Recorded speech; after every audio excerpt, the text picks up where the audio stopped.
What's up, everybody? So, I got a couple of things. I got a really big doobie. I got this amazing essay on how pot not only enhanced Carl Sagan's. I mean, he had to write this anonymously because this was back when you could lose your job if you were a scientist and a pot smoker. I think that's still that's still something that's up for grabs anyways, especially depending on what part of the world you are. But it's fascinating. He has such drastically more profound experiences than people tend to relay on pot. And I first discovered this as a teenager, back when I was watching Cosmos and whatnot. And I was thinking, with some of these lines, we are the universe experiencing itself, and all this, I thought, there's got to be some sort of profound source he's tapping into, something that is heightening his mind in a certain way. And I'm not talking about how some people are I don't get how David Lynch or Frank Zappa don't use drugs, because it's their stuff is just so inherently trippy, and it's well, I mean, some people are just that way. But Carl Sagan was I don't know, I'd say probably a daily pot smoker for most of his life, from what this essay says. He only publicly ever made a statement about how it was ridiculous to continue precluding people from having cannabis to help with appetite and chemo symptoms and stuff like that if they're going through leukemia. But otherwise, he's pretty hush-hush. His wife, on the other hand, Anne Druyan, she became a pot advocate after his death. I find this so interesting, and I want to make this a series because I also was reading The Hashish Eater by Fritz Ludlow, and this guy in the 1800s, he would eat the equivalent to well over an ounce of indica hash, and he would go to completely different worlds, very fascinating stuff. And he also I actually kind of want to make a whole biographical and also kind of a accolade, kind of a critique of this guy's life, because Fritz Ludlow, he posed a very interesting model for early addiction. He started with hash, and then when he quit, he took up smoking nicotine or tobacco, which was very rare in those days. This is the early to mid 1800s, you got to keep in mind. He ultimately became addicted to opium, and I think he died shortly after that because he was nomadic, and he had something that was immunocompromising, like tuberculosis. But he lived a very fascinating life, and people only really know him for The Hashish Eater. And even just looking at that, all I can find is Terence McKenna kind of reading trippy parts from it with psychedelic sound effects sort of blended into it. But at first I thought it was just that he was having these vivid hallucinations, either as because he didn't know kind of the context of what to expect. That's the thing with pot. We know what to expect when we do it. We know that it gets you stoned, you get the munchies, you feel like you're, kind of numb, and there's this flanger effect going on with your senses. Depends on how stoned you get, but, without context as to what to expect, with Carl Sagan here in his Mr. X essay, he has some fascinating, visual hallucinations and psychedelic revelations, and he actually sort of has this ad hoc sort of integration reintegration method that he talks about developing over the years, and I just think that's interesting and something that's worth listening to if you're struggling with reintegration of psychedelic experiences too. But unlike Lidlaw, who was taking massive amounts of cannabis, which is why he was having these crazy out-of-body experiences, massive amounts of oral indica, hashish. Carl Sagan was just smoking, the dirt weed that was available in the 70s.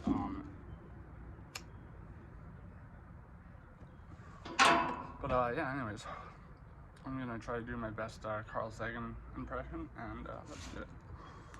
It all began about 10 years ago. I had reached a considerably more relaxed period in my life, a time when I had come to feel that there was more to living than science, a time of awakening of my social consciousness and amiability, a time when I was open to new experiences. I had become friendly with a group of people who occasionally smoked cannabis, irregularly, but with evident pleasure. Initially, I was unwilling to partake, but the apparent euphoria that cannabis produced and the fact that there was no physiological addiction to the plant eventually persuaded me to try. Spoken like a good scientist, sir.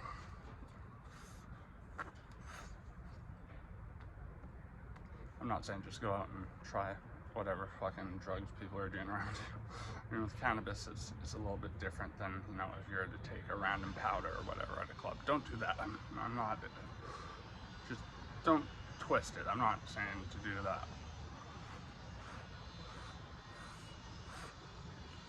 My initial experiences were entirely disappointing. There was no effect at all. And I began to entertain a variety of hypotheses about cannabis being a placebo, which worked by expectation and hyperventilation rather than by chemistry. After about 5 or 6 unsuccessful attempts, however, it happened.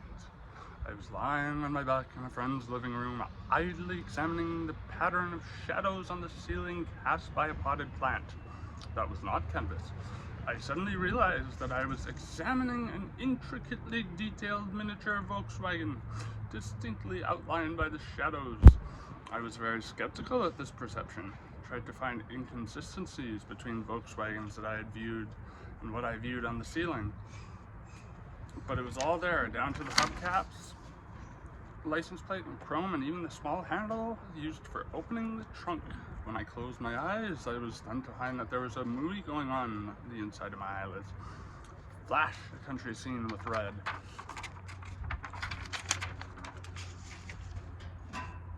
With a red farmhouse, a blue sky, white clouds, yellow path meandering over green hills to the horizon. Flash, same scene, orange house, brown sky, red clouds, yellow path, violet fields, flash, flash, flash. I actually had a very interesting hallucination that was similar to this. It was when I did mushrooms for the first time in probably 5 years. This is back when I started getting into psychedelics again. My buddy gave me 2.5 grams or something, and I thought that I needed to still do at least 4 to get fucking high, so I just took them expecting very little, and yeah, I was fucking on my ass for most of the day. As I've said before, I've become kind of hypersensitive to oral psychedelics over the years. It's weird. I mean, I know why, but it'll take me a while to explain it. But I remember having a vision of this sort of red, weaving, winding path that led to this yellow farmhouse, cartoonishly yellow, and someone greeted me at the door, and they had a yellow, very alienish looking face. This was just closed eyes, by the way. I wasn't full on out of my body or anything. I just found that interesting. Interesting contrast and experience.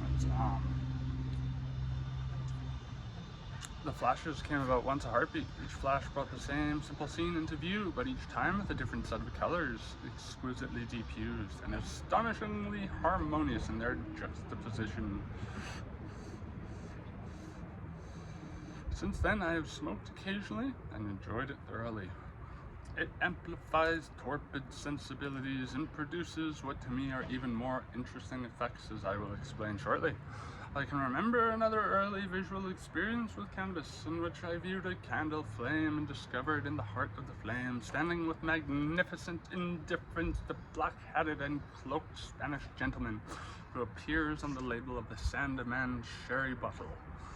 Looking at fires when high, by the way, especially through one of those prism kaleidoscopes which image their surroundings, is an extraordinarily moving and beautiful experience. Yeah, that's some tripper shit right there, man.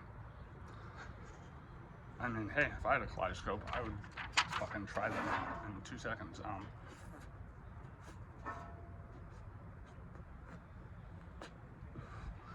But as you know, you can probably tell,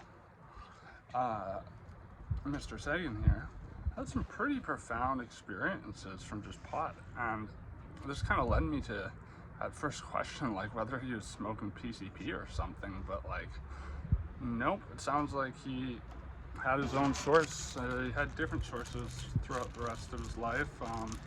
His wife was smoking the same weed. Like, you know, he even talks about how he would get high just off of weed smoke in theaters. You know, this was back when you could smoke in theaters. I mean, I saw Beau's Not Afraid, which is weird and I mean a little tedious, I'm not gonna lie, but interesting. I have to see it again though before I can really like properly interpret it, I feel. But the theater we went to, like they used to do midnight screenings of Fear and Loathing Las Vegas, Fast Times at Ridgemont High, and they'd let you fucking smoke up in the theater. It's awesome because like it's a really old theater, so like back in the day people were like fucking chain smoking unfiltered cigarettes in there, and you can see like the tar on the walls and shit. But yeah, they don't just let you fucking do that willy-nilly anymore.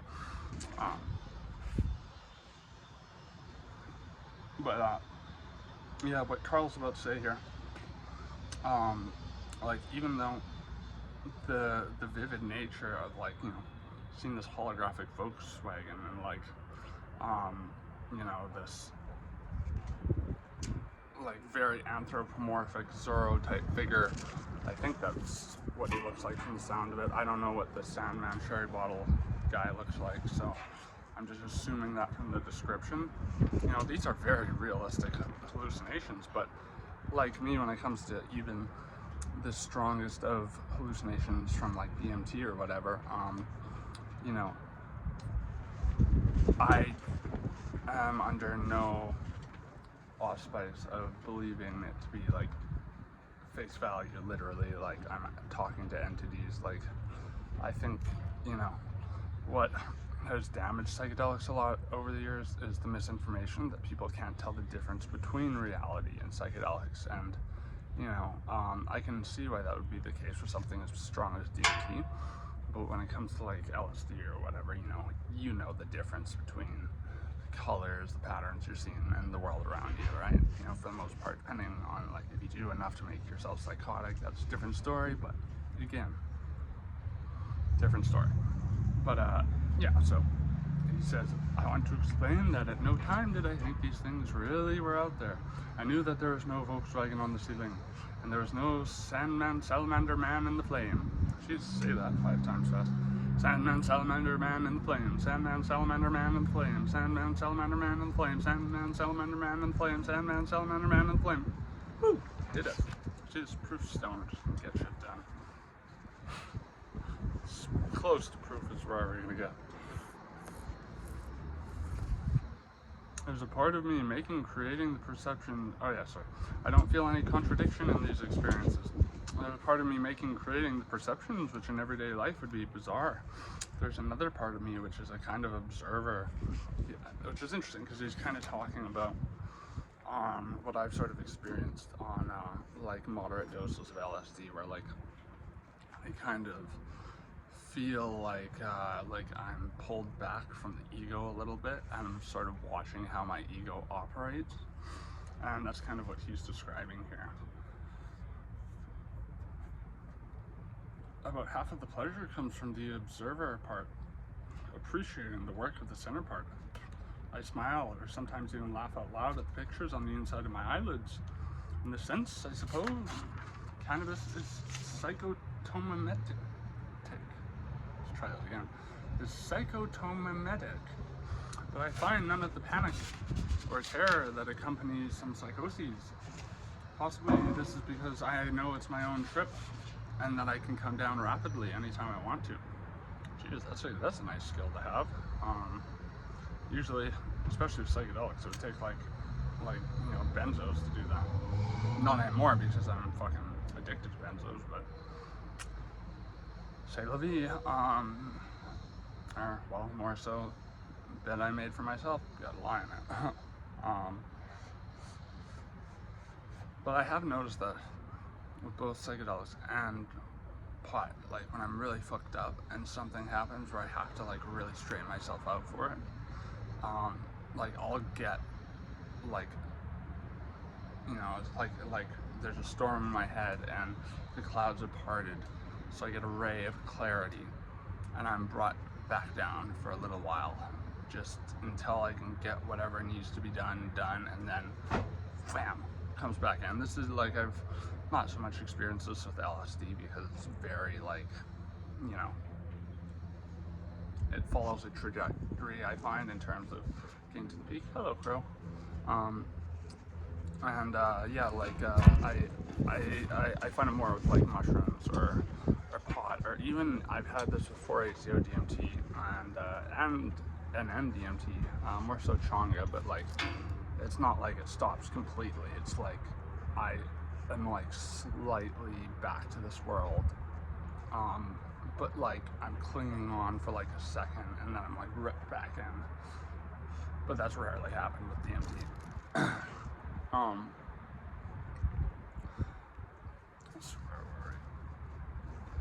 Well, my early perceptions were all visual and curiously lacking in images of human beings. Both of these items have changed over the intervening years. I find that today a single joint is enough to get me high. Now, just again, keep in mind, this is like weed from like the 70s. Like this is back when, most people were making hash or Thai stick because the weed was so shitty.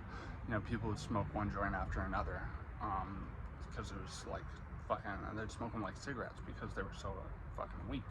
So, it's just not the same as, a single joint today, which is usually enough to get a couple people high. I test whenever I'm high by closing my eyes and looking for the flashes. It's interesting because when I first started actually getting high, actually inhaling, I would test by like feeling right here, and if I was starting to get numb, I stopped doing that test a long time ago. But they come long before there are any alterations in my visual or other perceptions. I would guess this is a signal to noise problem, the visual noise level being very low with my eyes closed. Another interesting information theoretical aspect is the prevalence, at least in my flashed images, of cartoons, just the outlines of figures, caricatures, not photographs. I think this is simply a matter of information compression. It would be impossible to grasp the total content of an image with the information content of an ordinary photograph, say 108 bits, and the fraction of a second which a flash occupies. The flash experience is designed, if I may use that word, for instant appreciation. Yeah, thanks for that instant appreciation, Wen.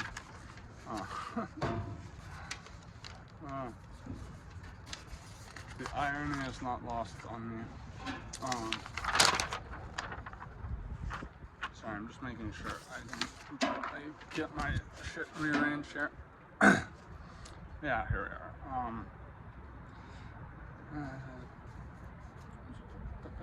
The artist and viewer, one, this is not to say that the images are not marvelously detailed and complex. I recently had an image. Fucking hell, chill.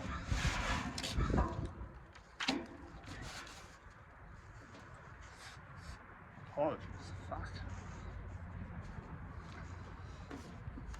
The artist and viewer one, this is not to say that the images are not marvelously detailed and complex. I recently had an image in which two people were talking and the words they were saying would form and disappear in yellow above their heads at about one sentence per heartbeat.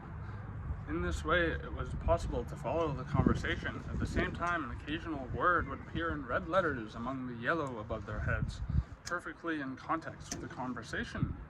But if one remembered these red words, they would enunciate a different set of statements, penetratingly critical. The entire image set which I've outlined here, which I would say at least 100 yellow words and something like 10 words occurred in something under a minute. The cannabis experience has greatly improved my... Actually, before I go on to the next part, I just want to say what he pointed out there I find very interesting. So I've said for a long time, like when he's talking about the visual, the noise to vision problem or whatever, like I do believe he's talking about the issue I find with ascribing, like these, divine, holistic sort of ideas to the content of psychedelia, and why I think like that, because of the serotonin, depending on what psychedelic you do, perhaps dopamine too, like really lighting your brain up, which, specifically you get both with lysergamide, and it's believed to be like 2CB and mescaline as well, but there's not enough human experimentation to say one way or the other. But like I can say from experience, I mean, I haven't done mescaline, so I can't talk about that. Well, I've tried, but I ended up puking up all the cactus and didn't get high. But it was I believe Peruvian torch, by the way, that I tried.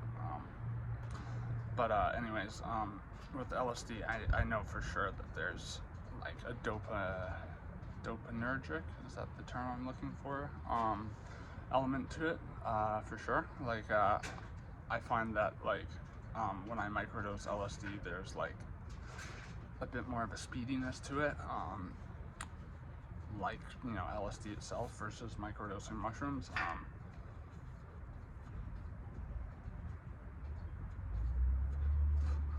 Like if I'm gonna take a dextrin break and I can't afford fucking modafinil, and I can't get prescribed because it's only prescribed for like weird reasons, and it's like a fairly, I think it's a drug that's got a lot of potential, but it's like really underutilized, unfortunately.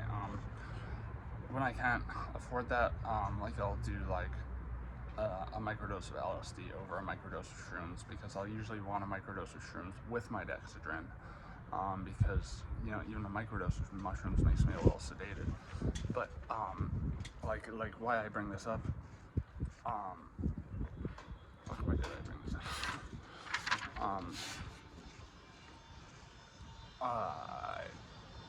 Oh yeah, because more so on LSD, I've had these analytical experiences of being, like he said, an observer to the processes that are going on in your head, and like I think the patterns and stuff you see, which like to me are much more consistent and apparent on LSD than on mushrooms. On mushrooms, they will obviously be present if you do enough of them, but like I guess the word I'm looking for is more unpredictable in mushrooms, whereas LSD, as I said, it's it's just a trajectory going up towards the peak, and you peak and then come down, and then the come down, that's a whole other story, but especially with LSD. But like I find these patterns, and you can say the same thing on mushrooms, any psychedelic, I consider the patterns to be essentially like the sensory processes we have, and these patterns are they're essentially like visual algorithms, fractals. Like most LSD visuals, they tie into one big fractal, I find.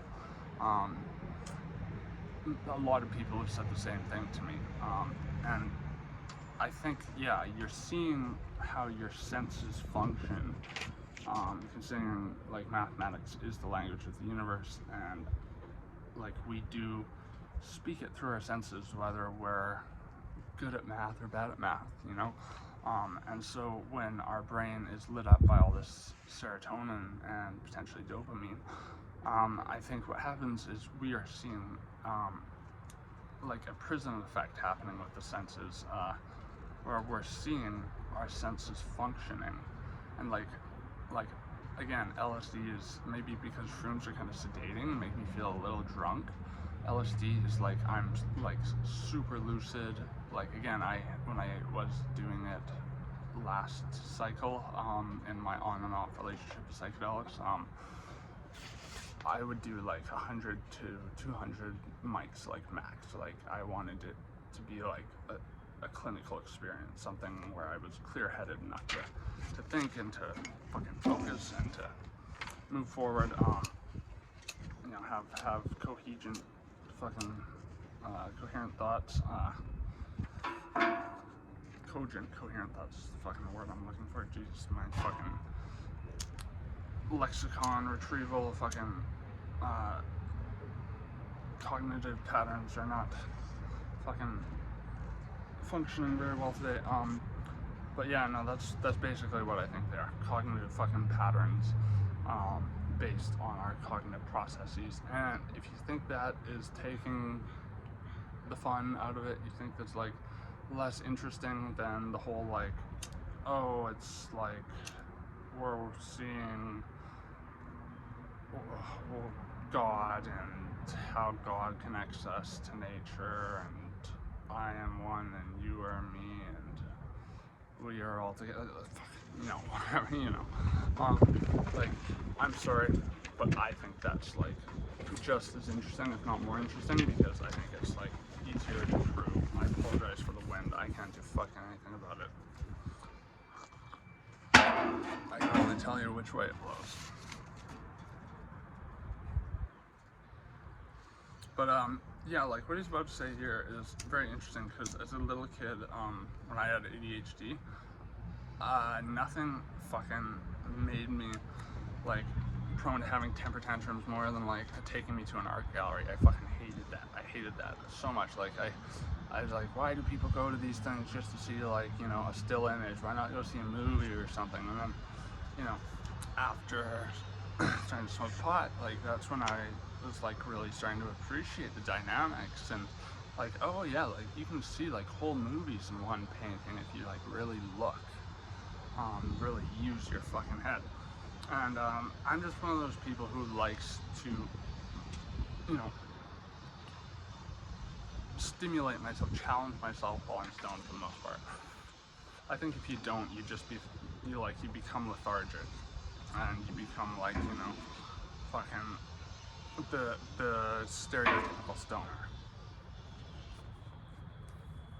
Like if anything, weed today is being considered more of an aid in terms of like helping people function than ever before. And I think we need to like really do our best to try to amplify that message, because like, yeah, sure, it's legal and all that, but that doesn't mean that everyone out there sees it as, you know, any different than something like alcohol or whatever, you know. And I think you know, there's a lot of room for therapeutic use of pot and just, you know, helping people to function. I know a ton of people with autism, or met a ton of people, know a few, who are very heavy pot smokers and say without pot, both people with autism and Asperger's, they say without pot, like they wouldn't be able to function.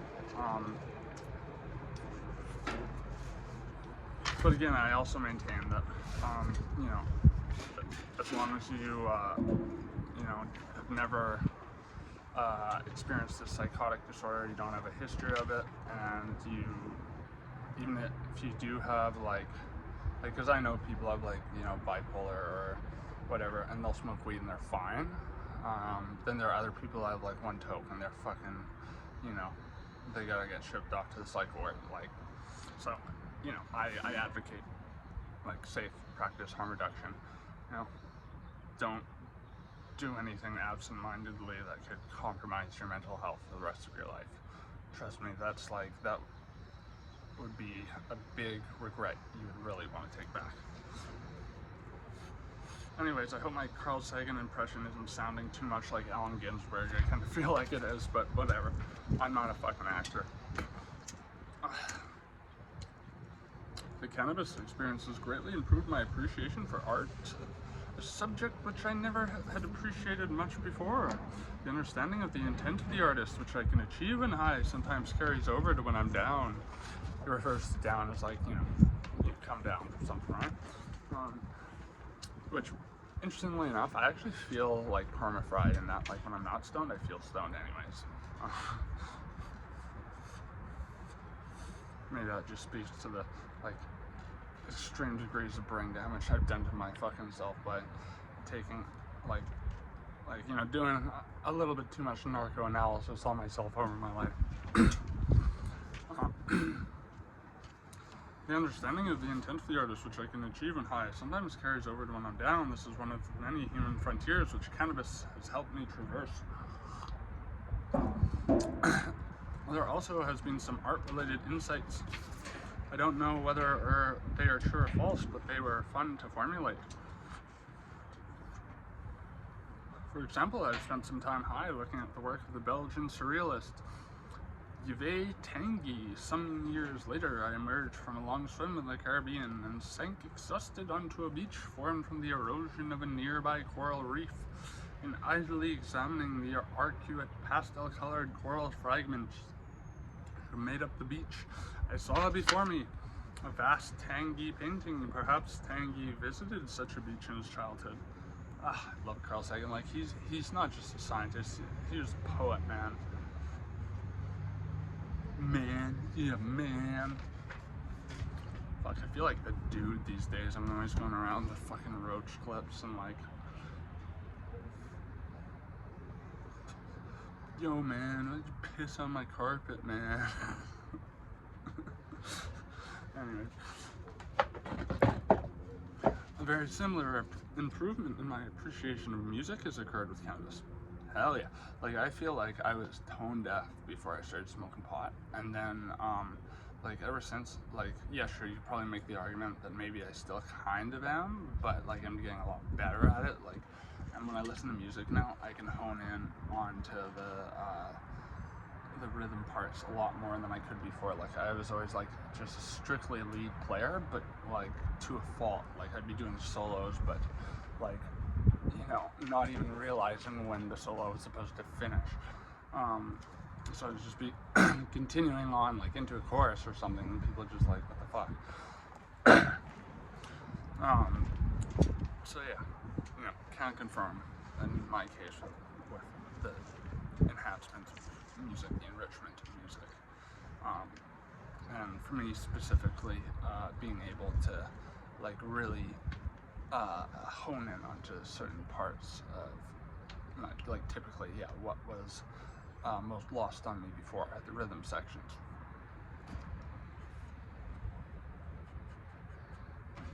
I have since discovered that professional musicians can quite easily keep many separate parts going simultaneously in their heads, but this was the first time for me. Again, the learning experience when high has, at least to some extent, carried over when I'm down, again, sober. The enjoyment of food is amplified. Tastes and aromas emerge that for some reason we ordinarily seem too busy to notice. Right, come on, if you've ever been stoned, you know exactly what he's talking about. Problem though is I find I have a tendency to just wolf things down. I mean, I've always been that way though, like weed or without weed, like usually unless there's something compromising my appetite, like withdrawal or whatever, like I will typically inhale whatever the fuck is in front of me. But when I'm really stoned, it's like I'm, fucking stuffing my cheeks full, like, oh, this is so good. And like, I love cooking. I love cooking on weed. Like, fucking, what me and my buddies would do for fun when I was in like grade 8, grade 9, grade 10, grade even up to grade 11, like I would bring them over after school and we would fucking smoke a fuckload of weed, and we would just, like, no recipes, just whatever we had in the freezer or the fridge, we would make. And we made some amazing shit. We made a Mexican lasagna once. I'm gonna let that notion steep in your head, and you're probably gonna come up with some disgusting images, but it was fucking amazing, and it was just something we kind of improv. But you know, that's obviously something I wouldn't have thought of without being, like, high as fuck, obviously.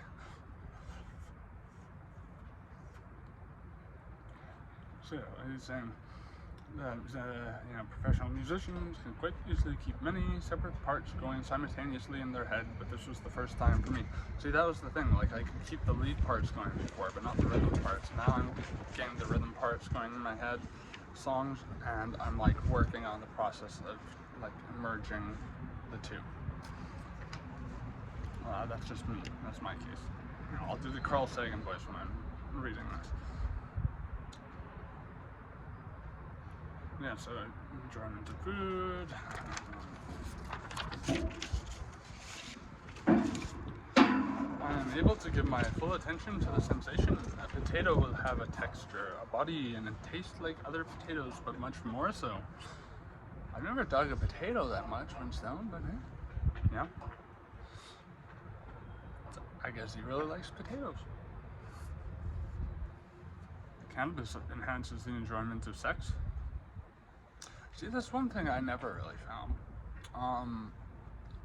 Like, there are occasions where it was like cannabis with other stuff, and it was like good. But, like, I liked, you know, cuddling and like kind of, you know, foreplay type stuff when stoned, but like, and like I'd feel more sensual.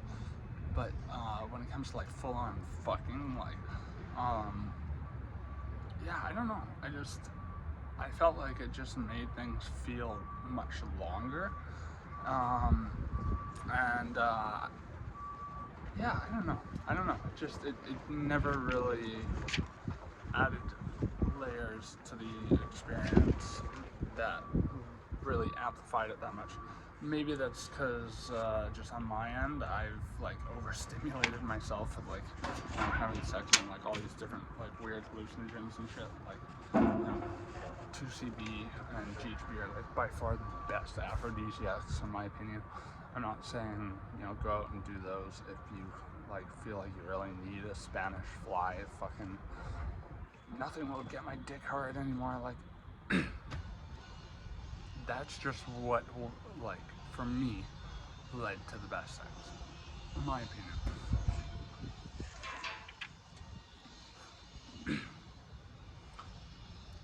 And by the way, every time I was GHB, it was just me who used it.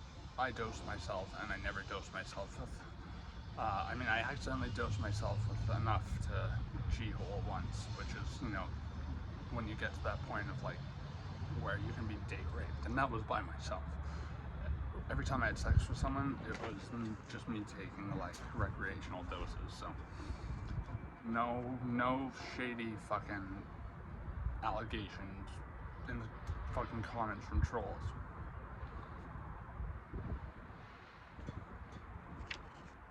I see you. I see about your type. I see about your type, troll. Don't do it. Don't do it. You're asking for trouble. Okay? Okay.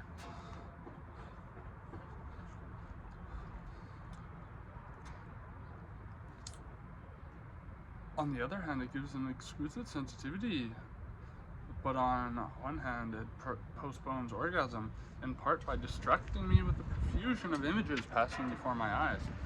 The actual duration of orgasm seems to lengthen greatly, but this may be the usual experience of time expansion, which comes with cannabis smoking. This is kind of what I was talking about.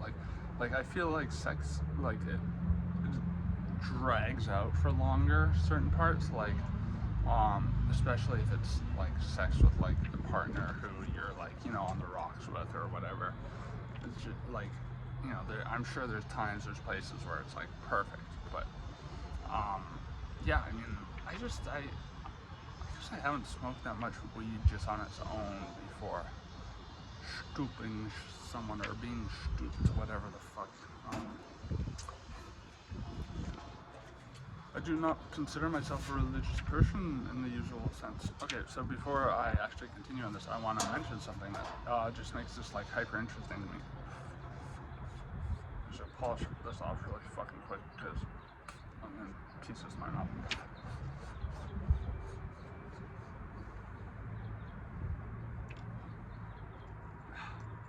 Yeah, it's a good dude. Fucking it's like rolled in, or I think dipped in distillate and rolled in fucking keef.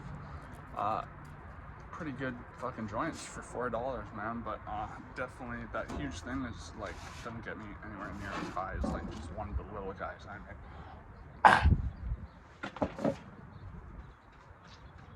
Those things are fucking heavy on me, on the throat. So I guess I just have to chase it with a very, this is like seriously like my favorite fucking cigarette now. Dab it off. These things are so fucking, I mean, I don't know, I'd say maybe I like real Dunhill Internationals a little bit more, because they have this, like both of these types of tobacco, like the premium European, I think Dunhill is just English, but I'm pretty sure Davidoff's like Swedish or German. One of the two. Like, they really like smell very nice. Like look at that fucking, is that not a fancy looking fucking ciggy? Like, you can't get these in the States. They used to sell them in Canada like way back in the day when like the warning labels were only on sorry, I'm trying to get the camera to focus. There we go. I don't know if you can see the Davidoff logo. It just makes me feel very fucking fancy. And since like I don't have, like, I don't spend my money on fucking ketamine and shit like that anymore, which is like so fucking expensive. Focus camera. There it is. Focus. Focus. Whatever. Close enough. Yeah, I just don't like spending a lot of money buying fancy cigarettes because benzo withdrawal is a fucking stressful time, and yeah, I have no further desire to excuse my vices.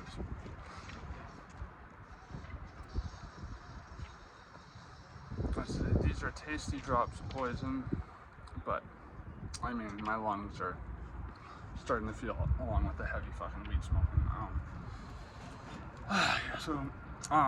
Oh yeah, so before he goes on about I do not consider myself a religious person, I want to say that one of my favorite books that I'd highly recommend by Carl Sagan, if you're interested in hearing a perspective from someone who not only, as you can see, is like a poetic, eloquent writer, like he paints illustrative images with words, in my opinion.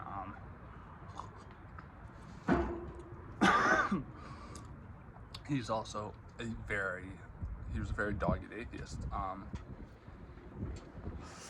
He wrote Demon Haunted World, which I did the audiobook for after reading like the first quarter of it on like Kindle, back when that was the thing. You remember that? Yeah, that was fucking terrible. Yeah, I think I'll try to find a copy of it if I can. Jesus Christ, Wayne, chill the fuck out. Thank you. My God.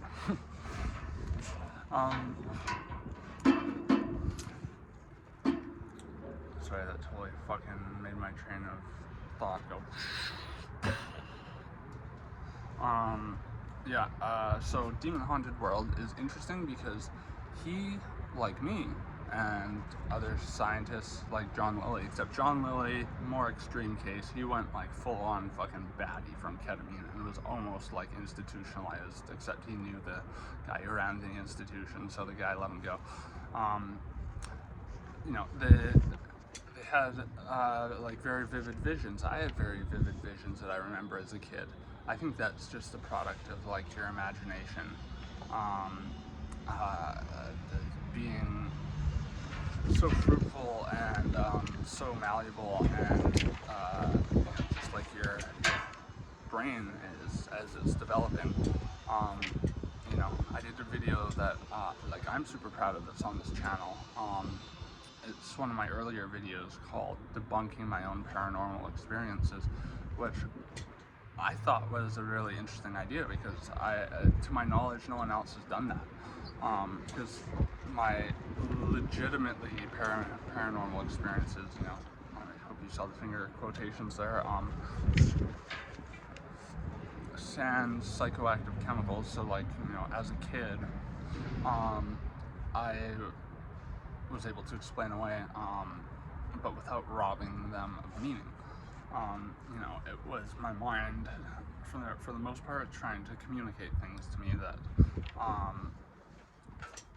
I wasn't mature enough to fully grasp in my, you know, kid-based imaginative way.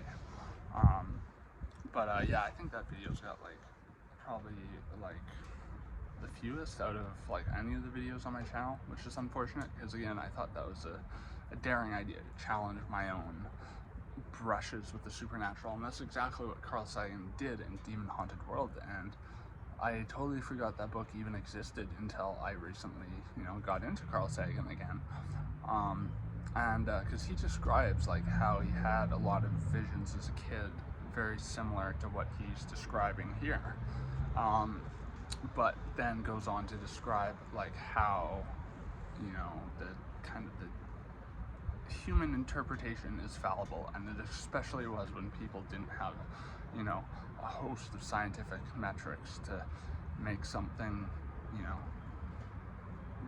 replicable, you know, replicatable. I don't know. You know, you can prove it multiple times through different instruments. You know, that's how you form like a, you know, a close to objective fact as you can. But you know, facts are always, you know, relative to change, just like Einstein's relativity, or you know, the notion of atoms, and then the Higgs boson being found, and that revolutionizing how we viewed atoms. Am I just high, or am I kind of now talking like Carl Sagan? Maybe it's just because like I usually don't get into physics conversations as much as I would like to. Anyways, I just wanted to throw that out because I think that, like, if you've seen Cosmos, you know that he doesn't need religion to find wonder in the universe, and he makes great cases for this. Like him saying, you know, like, what if we're just beings that were created through happenstance by the universe, and as a result, we are the universe, like, perceiving and figuring itself out. Like, that alone is an idea to go, wow, fucking, you know, like, he says in one part of Cosmos, like, we're connected to the earth, or to each other biologically, to the earth chemically, to the rest of the universe atomically. And, you know, I've said this before in my videos, but like, I think like early religion was very close, like more so Buddhism than anything else, I think, was closer to figuring out like stuff that we consider through scientific means to be like relatively true, like what he just said about interconnection, but like on a material level. You know, a lot of religion, like Buddhism and Hinduism, talks about stuff like interconnectedness and so on and so forth. But you know, that's just like what he just said, or what I just quoted. Sorry. But what he said is a pragmatic way of coming to that very conclusion. But you know, stripping away the falsehoods of, you know, making the association between some godhead or whatever, you know.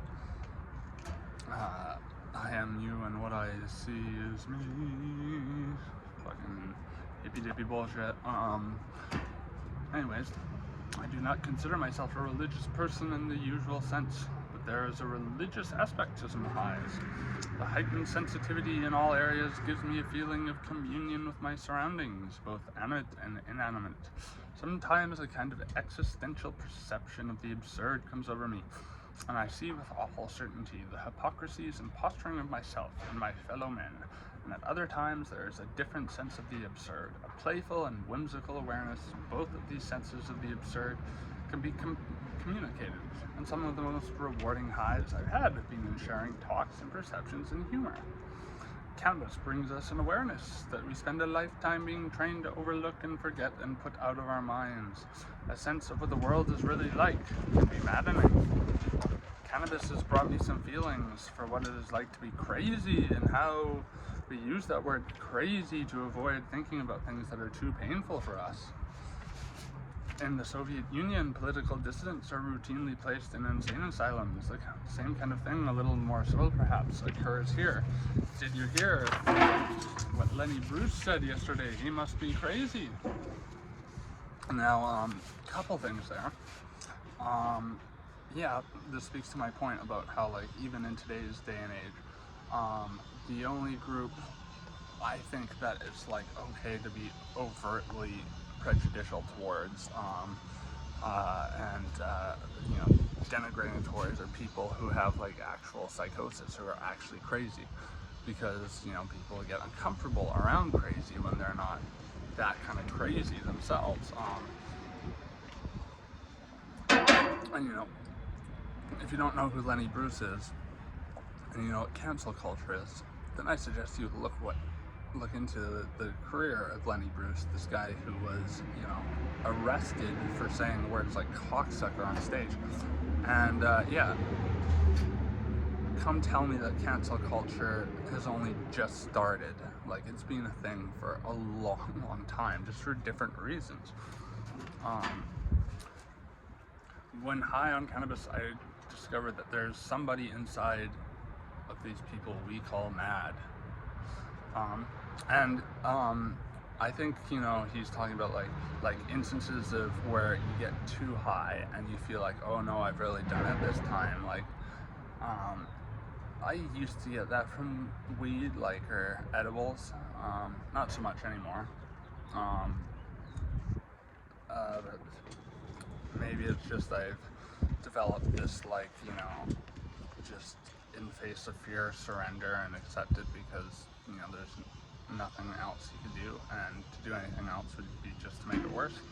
But that's just me, and that's taken a long time to get to that point. Yeah, like, you can feel like hopping mad, fucking, if you fucking take enough THC into your system and you're not fucking used to it, or you haven't done it for a really long time, for sure.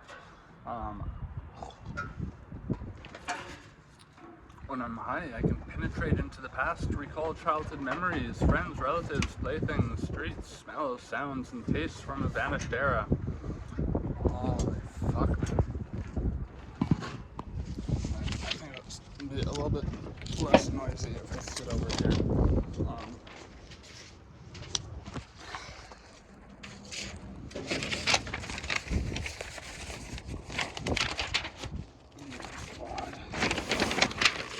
Okay, sorry, this is always have to have my video sullied by one thing or another. So when I am high, I can penetrate into the past, recall childhood memories, friends, relatives, playthings, streets, smells, sounds, and tastes from a vanished era. I can reconstruct the actual occurrences and childhood events only half understood at the time, but not all of my cannabis trips have somewhere in them a symbolism significant to me, which I won't attempt to describe here, a kind of mandala embossed on the high. Free associating to this mandala, both visually and as plays on words, has produced a very rich array of insights. Now, I personally find that, like, not from cannabis, like, I actually, if anything, have a harder time remembering certain things from younger years of my life, which I already have a very faint memory on. For one reason or another. I can't pinpoint why, especially before the age of 11. Like I have very, very, very fleeting memories. I don't so much get that, but I've had instances on ketamine or DMT where it'll spark like just an image in my mind's eye of a childhood event, which will, you know, fluidly get latched onto another image and another, and then make for a rolling memory. And it's not like even on DMT I'm literally seeing this, but like it's like a vivid mind's eye image while I'm seeing all the other crazy shit going on when we do DMT. Yeah, like he's clearly like almost like re-emerged in these childhood memories, and yeah, like just the way he talks about being able to like reconstruct them, even if like they're only half understood. That's, you know, I wish I could say the same for me.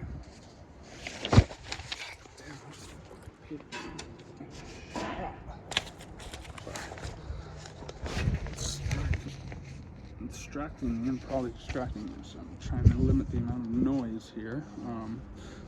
I'm thinking about YouTube is like I'll watch these videos and then I'll be like, oh, it sounds fine, and then I'll convert it, and for some reason, probably because of ASMR or whatever, makes the ambient sound way louder, so stuff like wind ends up becoming like super duper loud. But yeah, so apologies. If it's too windy, I just won't upload this, which is great because that means I've wasted a fuckload of time, but let's hope that's not the case. Many, but not all, my cannabis trips have been somewhere in.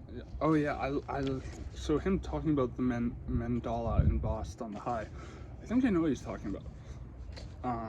Like I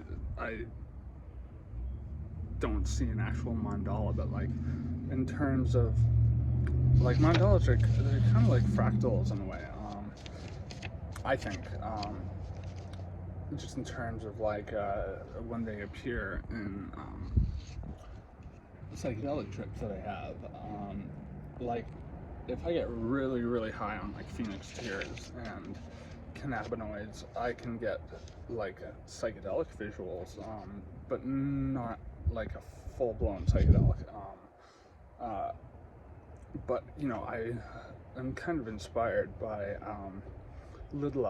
Fritz Lidlau, the writer of the Hashish Eater, to try very large doses of edible hash, preferably phoenix tears, because I like the CBD in it, but also the smokable blends I make like will have you start hallucinating a little bit.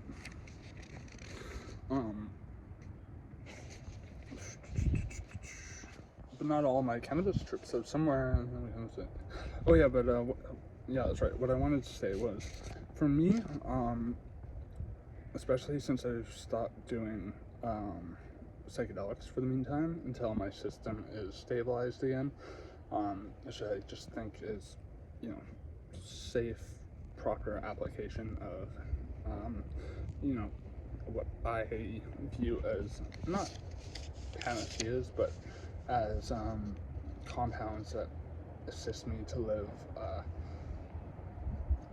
happier, less burdened, more grounded, contented existence.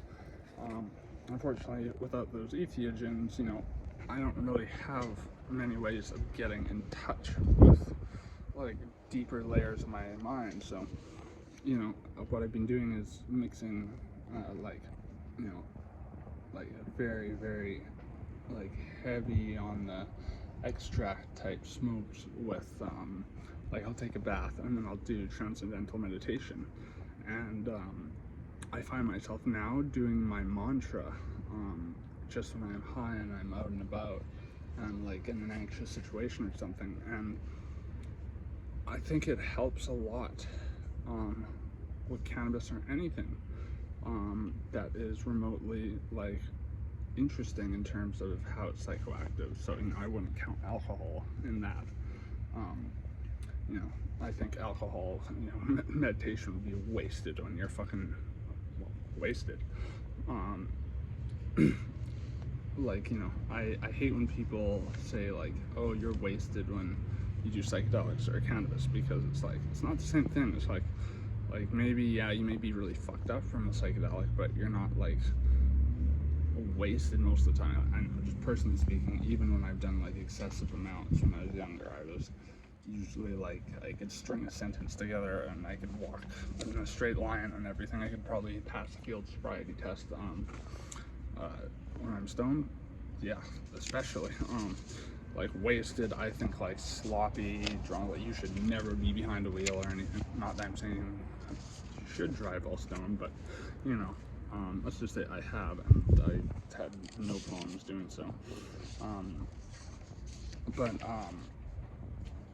Yeah, I'm certainly not advocating for that. But yeah, anyways, it's just, I really suggest that you find like a mantra of your own, and you know, try to use that as a way of, you know, associating, you know, like the mantra bringing you to a sense of center, of, okay, I'm here, I can operate out again better, and more and more centered, more balanced, more in tune with myself, my surroundings, and, you know, utilizing my conscious, subconscious mind as best as I can. Yeah, so for me, it's the mantra that I get from transcendental meditation, which I can't say because that's breaking the rules with transcendental meditation, but anyways, just continue. There is a myth about such highs. The user has an illusion of great insight, but it does not survive scrutiny in the morning. I think that's true with psychedelics. I am convinced that this is an error, and that this devastating the devastating insights achieved when high are real in it. Insights. The main problem is putting these insights in a form acceptable to the quite different self that we are when we're down the next day. Some of the hardest work I've ever done has been to put such insights down on tape or in writing. The problem is that 10 or even more interesting ideas or images have to be lost in the effort of recording one. It is easy to understand why someone might think it's a waste of effort going to all that trouble to set the thought down, a kind of intrusion of the Protestant ethic. That's interesting. So, yeah, invoking the example of the Protestant work ethic, which is, by the way, why we have the 9 to 5 sort of structure to our society, and working. You know, it's something referred to as the Protestant work ethic, but I find it's interesting that, you know, he invokes that, like particular phrase when it comes to finding trouble, essentially reintegrating from what he's describing here. That's my read on it anyways, is, you know, because I've talked about this before, you know, you do psychedelics, you think you've been shown all the secrets in life, and if you're lucky, you can only bring back like one of them with you. You know, is it like, you know, the whole Protestant work ethic is meant to be this kind of like you should have a compulsory desire to, if you like, you want to be a part of society, you want to help the world, you know, eat and have necessities and all this, you have to do your 9 to 5, you have to do your part. And, you know, it seems very much like, you know, making people cogs in a machine, and not allowing for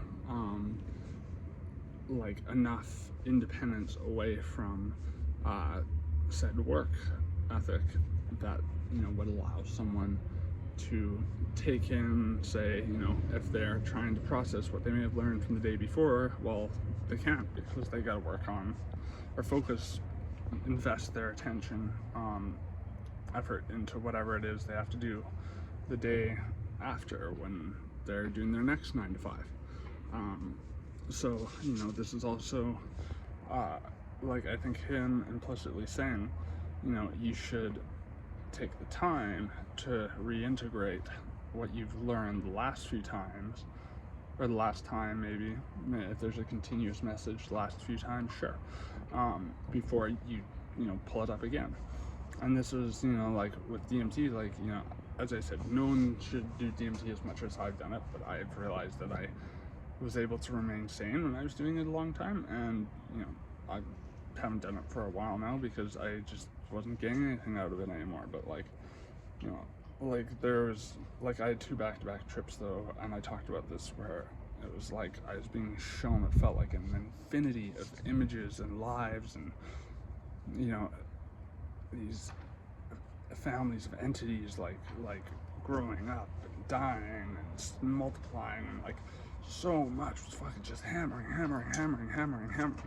And I needed more time to integrate that first experience before doing it again, and then encountering another entity that was like, oh, you thought that was fast, I bet I can do faster. And I was like, no, my fucking mammalian brain is already reeling, don't do this.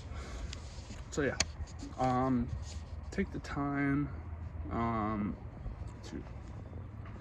like absorb, process, print, so to speak, and make some leaflet up, some metaphorical leaflet that you can pin to your mind's eye that says, these are the things I learned last time around, these are the things I might want to take into consideration the next time. And like, you want these experiences to be imprinted on your mind so they have meaning. And I think, to practice the use of entheogens, cannabis, stuff like that, in ways that are productive and that show that the meaning you get, the benefits you get, are what helps you to do things that are productive. And like, I hope this video is somewhat productive. That all the struggling with the wind and shit like that is worth it, and this is actually, like, you can listen to it without hearing that,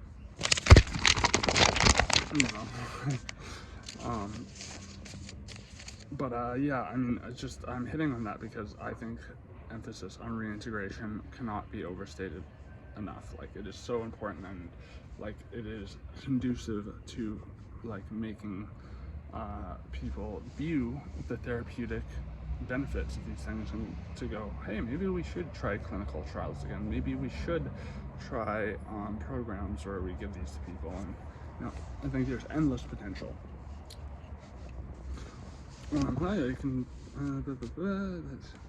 yeah, so I was talking about a kind of intrusion of the Protestant ethic, but since I live almost all my life down, I've made the effort successfully. I think incidentally, I find that reasonably good insights can be remembered the next day, but only if some effort has been made to set them down another way. If I write the high down or tell it to someone, then I can remember it with no assistance the following morning.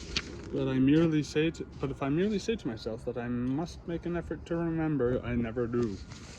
Yeah, that's kind of the crusade. Is like, I find, yeah, if I'm like in a K-hole, like DMT space, and like I have this like grand encounter, and like, this is the one thing, hold on to this one thing, and then blast me with like a ton of like enigmatic realizations about things.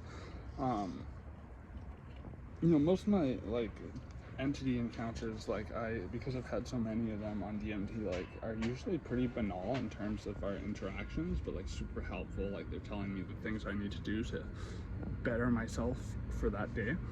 But like, there are times where it's like, I feel like, holy fuck, like I just learned like something, like a massive secret that people haven't shared with the universe or each other yet, and this could make so much change for the better, and yada yada yada yada yada. But then I hyperfixate on remembering those words, and like self-fulfilling prophecy, I just forget them. So I think that's kind of what he's talking about here. I find that most of the insights I achieve when high are into social issues, totally, and an area of creative scholarship very different from the one I'm generally known for.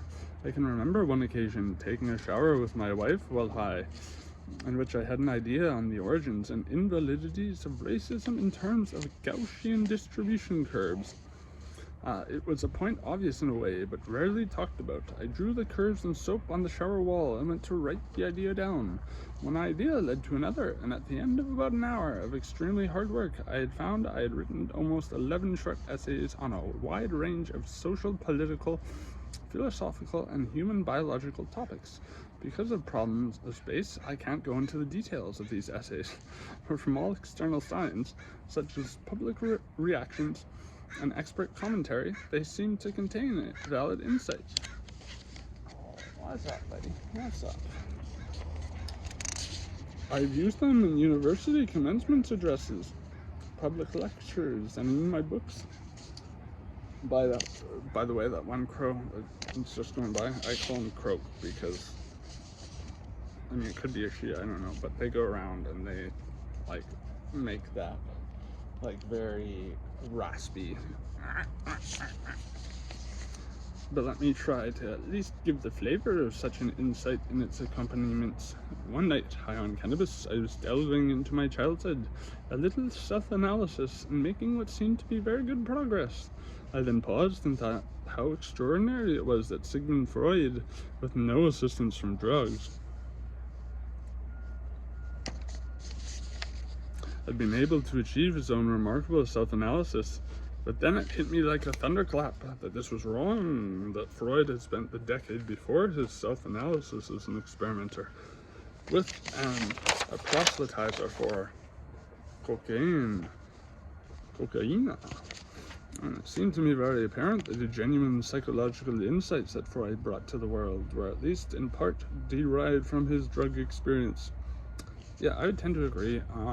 I think Freud came up with some of his silliest ideas when he was high on coke. I think that's where the whole like penis envy, oh yeah, chicks are insecure because they wish they had dicks.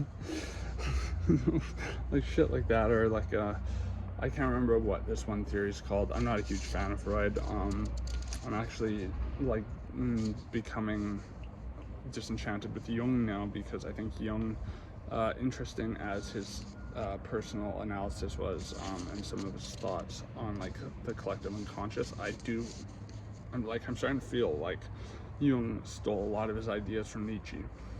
I think both Freud and Jung did, and I'm planning on making a video on that because no one else has. So if you hear that, please don't steal my idea. Thank you very much. I doubt any of you would. But yeah, Freud did so much fucking cocaine, dude. It was insane. Like, he apparently had like big ass buckets of it, and like him and his buddies would sit around and do it in every way possible. They would inject it, they would snort it, they'd stick it up their butt. You name it, they tried it. And he wrote all these like really horny, coked up letters to he tried to push it as an anesthetic, but then this lady tried to get a nose job when they're shooting her up with cocaine. Naturally, like, her face was butchered, and I think she sued the shit out of Freud, or whatever the equivalent of like a civil trial was back then. Like, it's interesting that either a lot of people who know anything about Freud don't know that, or people who know nothing about Freud, except for the fact that he's done a lot of cocaine. Like, there's an interesting dichotomy there. Anyways. Yeah, and this next part, like it is 100% like, you know, like the consensus of historians on Freud and psychology, that he did a lot of cocaine. Like, he wrote about it himself, you know. He, again, tried to like proselytize the world and medical community into using it more often. So like it's known for sure, but this was like written back in like the 70s or something, so they didn't know that at the time. Carl Sagan goes on to say, I have no idea whether this is in fact true, or whether the historians of Freud would agree with this interpretation, or even if such an idea had been published in the past, but it is an interesting hypothesis, and one which passes for scrutiny in the world of the Downs. run it down to sober. I can remember the night that I suddenly realized what it was like to be crazy, or nights when my feelings and perceptions were of a religious nature. I had a very accurate sense that these feelings and perceptions, written down casually, would not stand the usual critical scrutiny that is my stock in trade as a scientist, i.e. why he published this under Mr. X. I had a very accurate sense that this feeling and the perceptions written down casually would not stand the usual critical scrutiny that is my stock in trade as a scientist. I find in the morning a message from myself the night before, informing me that there is a world around us which we barely sense, or that we have become one with the universe. What was I saying? Or even that certain politicians are desperately frightened men. You know, it's funny because psychedelics do really heighten like those kind of realizations a lot. Like, again, cannabis not a traditional psychedelic, but I mean, he's certainly having like psychedelic, like a fairly traditional psychedelic series of experiences from the sounds of what he's describing. I think he just had like a mind that, like, you know, is so unparalleled, and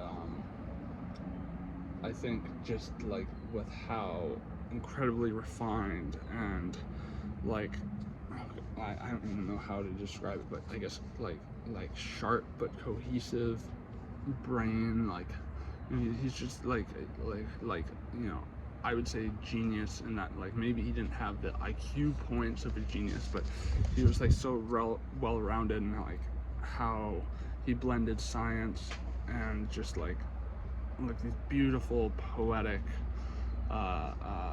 articulate scripts, Columns and Cosmos, both the textbooks and the series. I read some of the textbooks when I was at a certain school that had them, but I mostly just watched the series, the original one. Neil deGrasse Tyson is not Carl Sagan, so yeah, I'm not even gonna get into that.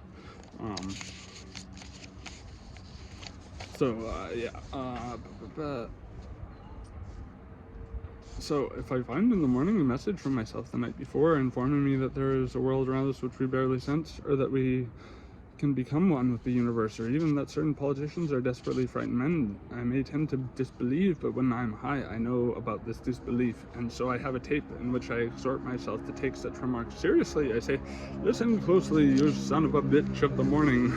This stuff is real. Yeah, oh yeah, well, I brought up the, like, desperately frightened men, you know, revelation about politicians, where you see them, or, like, meat puppets on the news, like I would watch CNN for, like, 5 minutes just to see what would happen, when I was, like, high on shrooms, or actually, I remember once doing a fuckload of, like, hot knife hits of hash with a buddy. We watched CNN for, like, an hour, and I was just screaming at the fucking television, and, like, just, like, pointing out, like, you know, 1,001 reasons for why, like, between what those people just said, you know, those lies, like, you know, were like desperately pathetic fucking ploys. So, you know, fairly similar revelations. Like, I think this is overall, like, a good guide on, like, you know, because he kind of, without direction, like, at the beginning, you know, he said, like, I think this is a placebo. Like, I kind of thought the same thing at first, because I wasn't inhaling properly.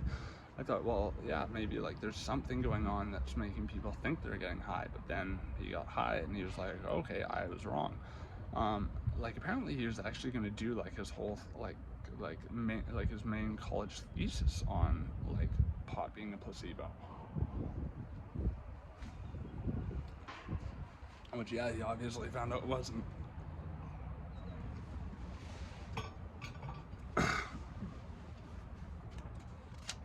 I love that, though. Listen closely, you son of a bitch of the morning. This stuff is real. I feel obliged to say that like Jordan Peterson, because that sounds like something I could just hear Jordan Peterson saying. Listen closely, you son of a bitch of the morning. This stuff is real, bucko. Why don't you come say that to my face, eh? You know, you may be from Texas, but us from Alberta, you know, it's pretty hard out there, eh? Yeah, okay, Jordan Peterson. We'll just like fucking bring an apple cider vinegar squirt gun. See, I normally wouldn't make fun of people who are immunocompromised and shit, but it's Jordan Peterson.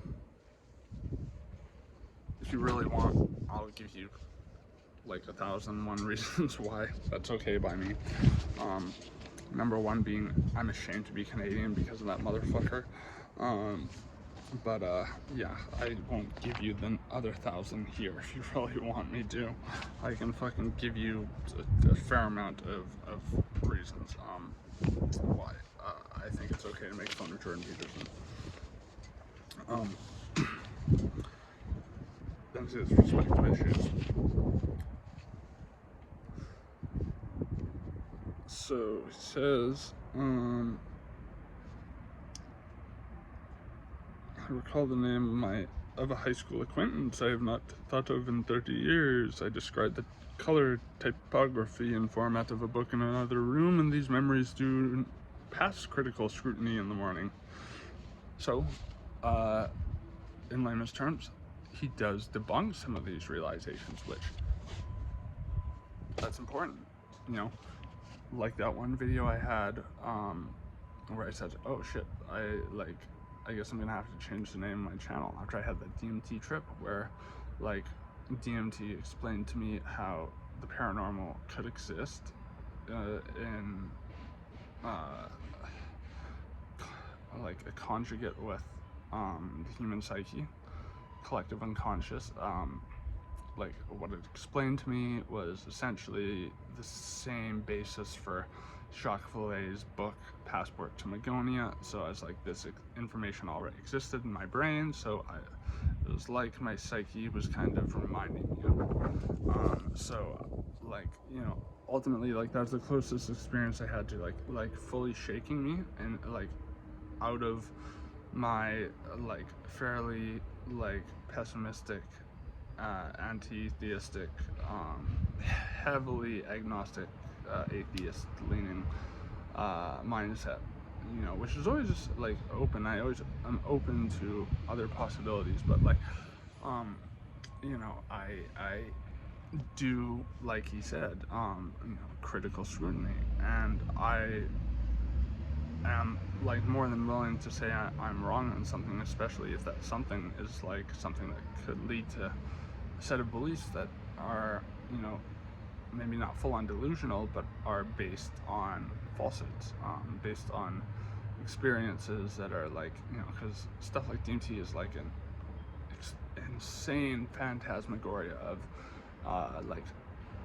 just, I think, like the psyche fully unleashed, if you will. It says, I am convinced that there are genuine and valid levels of perception available with cannabis and probably with other drugs which are, through the defects of our society and our educational system, unavailable to us without such drugs. Damn straight.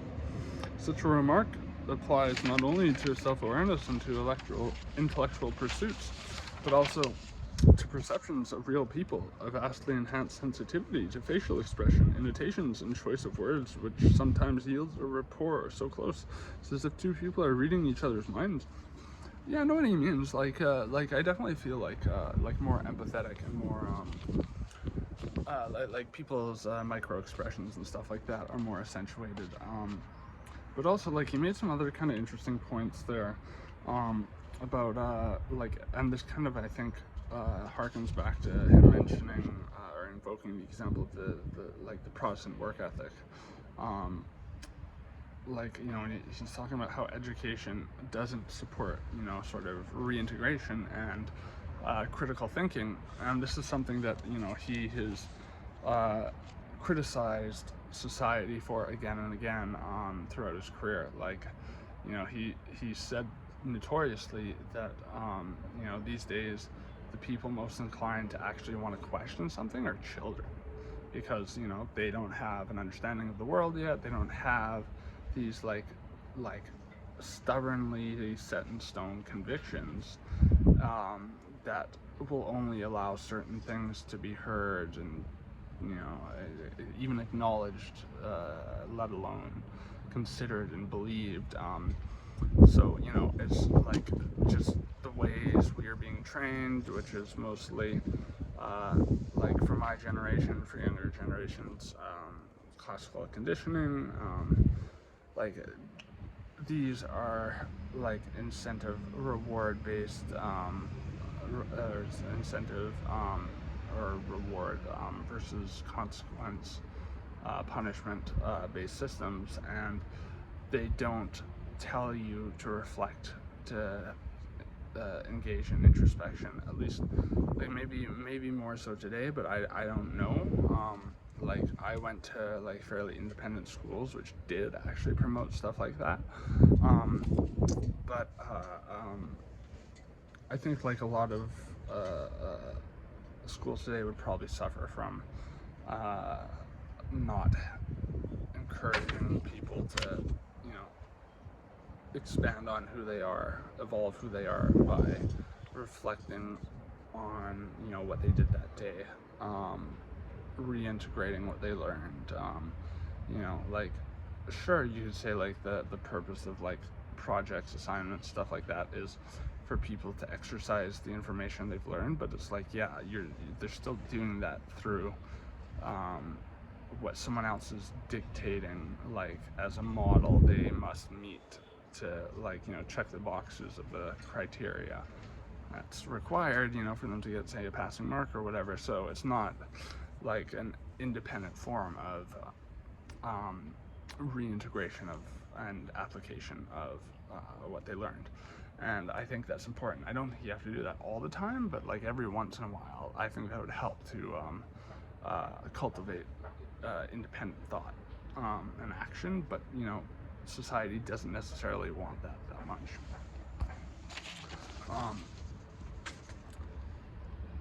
Cannabis enables non-musicians to know a little about what it is like to be a musician, and non-artists to grasp the joys of art.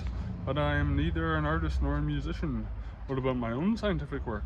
Well, I find a curious disinclination to think of my professional concerns when high.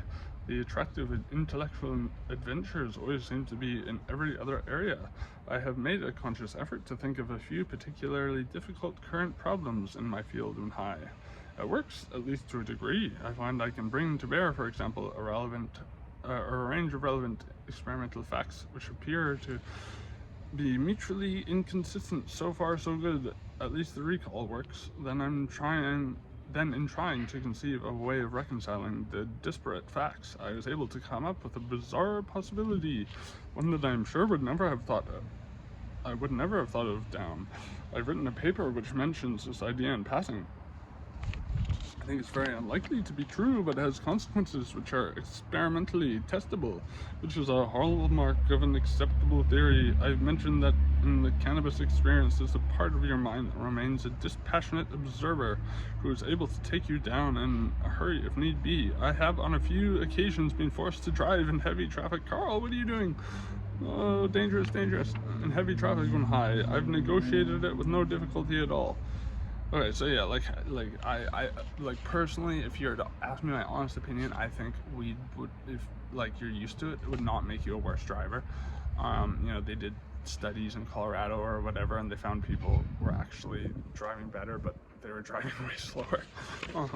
But I also know people who have like wrecked cars on K and cannabis. So yeah, I would not say try that. You know, not putting any dangerous fucking shit out there. So yeah. I mentioned in the cannabis experience, there's a part of your mind that remains a dispassionate observer who's able to, oh yeah, I've been forced to drive in heavy traffic when high. I've negotiated it with no difficulty at all. Though I did have some thoughts about the marvelous cherry red color of traffic lights. Yes, see, you're getting distracted. Don't drive distracted. I find that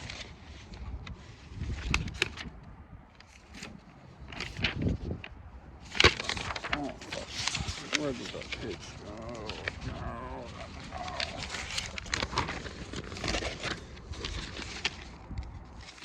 No. Sorry, I lost my place.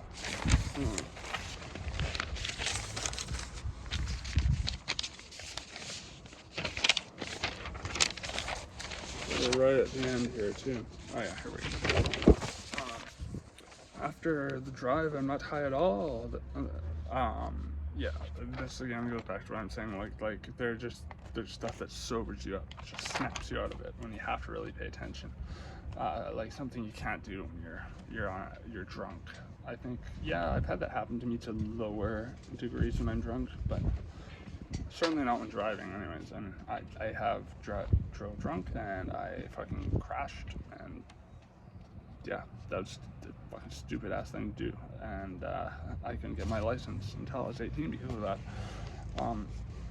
If you're high and your child is calling you, you can respond to about as capably as you usually do. Yeah, I think you can be a cannabis smoker and a responsible parent, if you know, depending on what kind of person you are. But I can tell you from my personal experience that it can be done. My high is almost always reflective, peaceable, intellectually exciting, sociable. Unlike most alcohol highs, there is never a hangover. Through the years, I find that slightly smaller amounts of cannabis suffice to produce the same degree of high. And in one movie theater recently, I found I could get high by inhaling the cannabis smoke which permeated the theater. I cannot imagine Carl Sagan just like sitting there like fucking fiending for the fucking cannabis smoke, like, give it to me, it's been too long.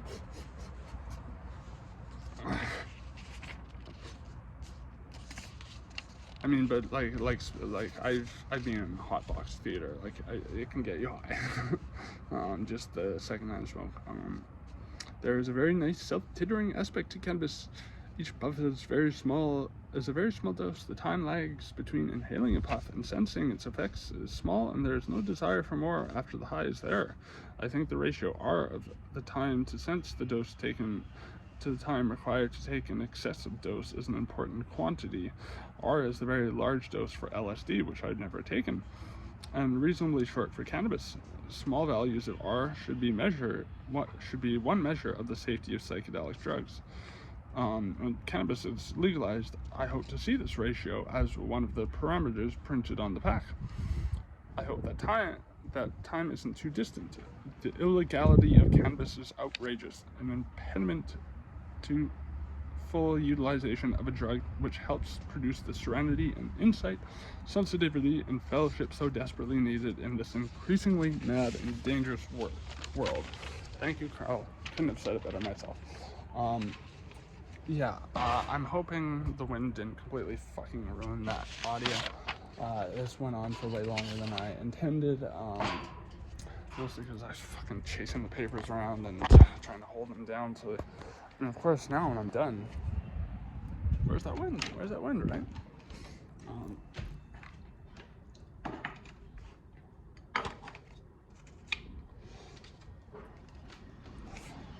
Yeah, but I like his attitude.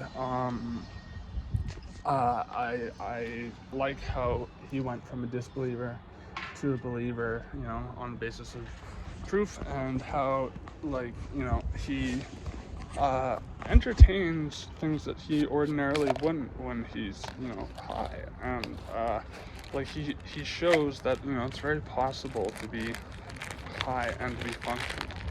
Like, you know, I think it's a myth that, you know, being stoned will make you fucking like an invalid or whatever.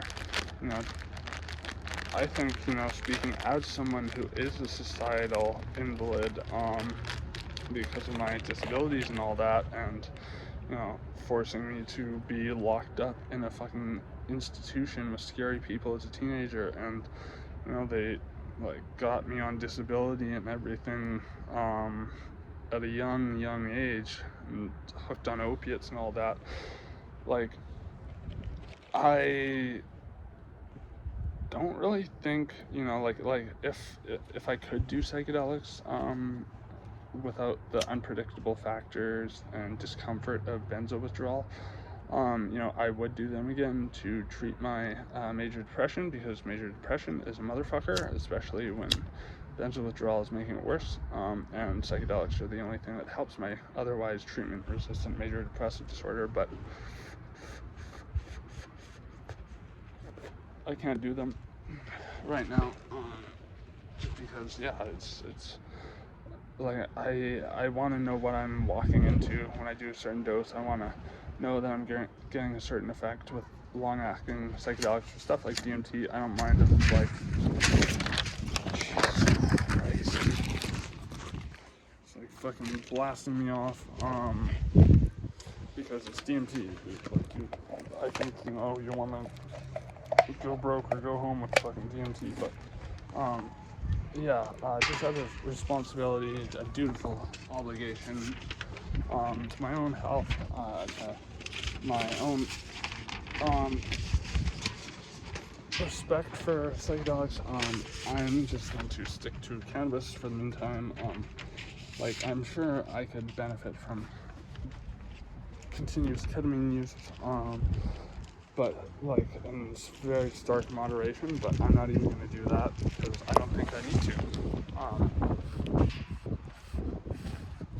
I think, yeah, it does make the inflammation in my nerves go down, which helps to reset pain, but like, you know, it causes other issues like cystitis of the bladder. It's very expensive, you know. But I do want to like I'm gonna make this the first. I mean, if this is at all listenable, that is, I'm gonna make this the first in a series just exploring and explaining why perhaps certain people have very, very interesting subjective effects with pot. Just like with Carl Sagan, I think most of you can agree there. It's not at all like what we think of when you get stoned. You don't think of hallucinations and stuff like that.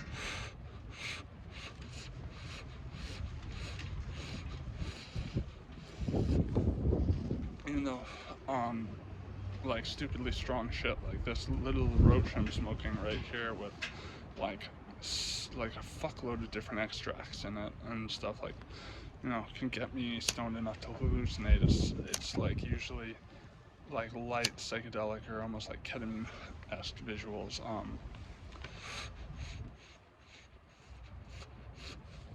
And yeah, the hashish eater has kind of inspired me to want to try those types of experimentations myself.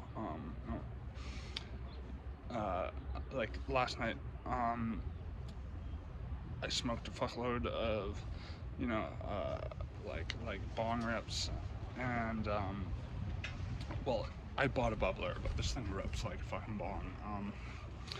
And I took 3 times the amount of Phoenix tears I normally take at night, but I just kind of fucking passed out.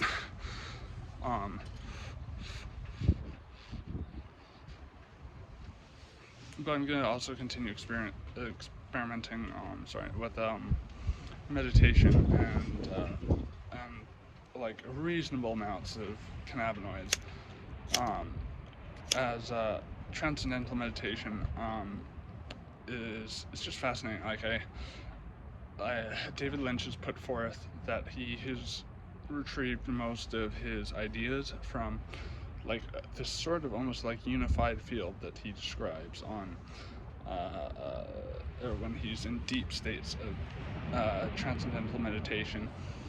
He wrote a whole book on it called Catching the Big Fish, where, you know, like the deeper you go, the more likely you are to catch a big fish, being a big idea. And like I definitely noticed how the content of David Lynch's work has changed since he became like a real practitioner of you know, transcendental meditation, started the David Lynch Foundation and all that, like, you know, Inland Empire, Twin Peaks Season 3, you know, these things are qualitatively different. It's almost like every scene, as nonsensical as it may seem, is like a sketch in itself. It's like Twin Peaks Season 1 where the only part of season 2 he had anything to do with, I think, was the last episode. He maybe directed the first one, but the less said about Twin Peaks season 2, the better. David Lynch, it seems like he really has a method using transcendental meditation, which, like, I was lucky enough to learn for free. It apparently costs like $2,500 to $5,000 to learn. It's like the simplest shit ever. It's just like repeating a mantra, but the mantra is like personalized for you, and then letting your thoughts pass along without judgment. I don't care if I'm breaking the rules right now, because, like, you know, I don't like watching stuff like that become these, like, monolithic industries that charge people insane amounts of money. That's why I like the David Lynch Foundation, because he teaches it to people who have, like, terrible PTSD in war-torn countries, as a means of, like, grounding themselves and finding peace. And I think that's fucking beautiful. And like, you know, I like the whole Bill Hicks joke about, you know, I don't just believe marijuana should be legal, I believe it should be mandatory. like, you know, I'll joke about that, but then be like, yeah, but seriously, there are people who shouldn't take it, because it is true, there are people who will get psychosis and stuff. But I think the majority of people, if they could just fucking stop caring about, like, baseless anxiety and stuff, and just learn to, like, embrace fully the enriching capacities that cannabis can lend their perception, the world could be a much better place, and a more patient place. And I think that, along with people using weed in a way that's, like, more that shows that they're being more active, that, you know, say, like personally speaking, like, you know, I'll try to watch, like, TV shows where you really have to follow, like, what's going on, you know, like The Wire or something, where, like, minutia matters. Like, I picked up reading again, unlike ever before. I'm always stoned when I read. I'm like, reading is a challenge for me because I'm a visual learner, but I love it. I love that challenge, and, you know, I'm reading more than I ever have before. I'm about to move on to The Crying of Lot 49 by Thomas Pynchon, which is supposedly his least frustrating book to read, but we'll see. Anyways, yeah, I hope this video wasn't a complete waste of time, for you or me, but I guess we'll see, eh? Cheerio.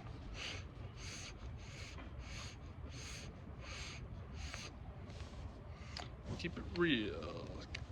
Keep the reefer fucking going. Keep the clouds of pot smoke flooding out, and the joy snowing down. I'm just, like, fucking spitballing now. Spitball this. Bye.